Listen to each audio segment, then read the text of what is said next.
Magandang umaga, Philippine Air Force. Alamin natin ang magiging lagay at taya ng panahon ngayong araw ng Sabado, 11 April 2026. Sa kasalukuyan, patuloy pa rin umiiral ang nakakaapekto dito sa eastern section ng Northern Luzon, itong ridge ng high pressure area. Kaya asahan pa rin natin sa buong kapuluan ang bahagya hanggang sa maulap na kalangitan na may pulupulong pagulan, pagkidlat at pagkulog. Samantala, yung minomonitor naman natin na si Severe Tropical Storm Sinlaku sa labas ng ating Philippine Area of Responsibility ay huling namataan kaninang alas 3 ng umaga, 2,715 kilometers silangan ng northeastern Mindanao. Ito ay wala pang direktang epekto sa anumang parte ng ating bansa. Dahil nga dito, asahan pa rin natin na ang Metro Manila, Tambong, Luzon, Visayas, ganoon na rin sa buong Mindanao, tayo ay makakaranas ng bahagya hanggang sa maulap na kalangitan na may pulupulong pagulan, pagkidlat at pagkulog.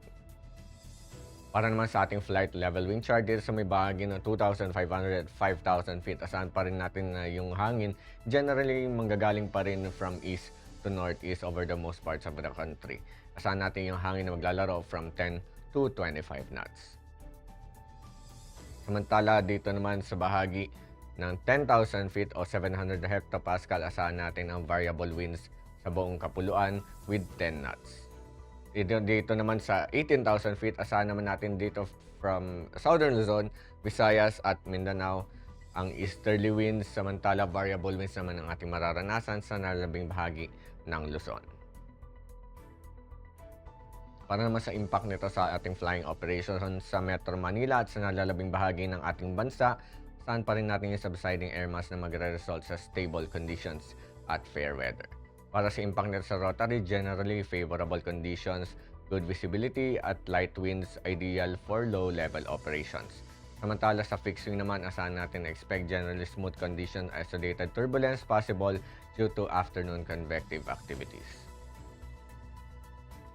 Ang haring araw ay sumikat kaninang 0545 at ito naman ay lulubog mamayang 1809. Para naman sa ating moon illumination, 37% decreasing. Para manatiling updated sa lagay at taya ng panahon, i-follow lamang Air Force Weather Center sa aming mga official social media accounts.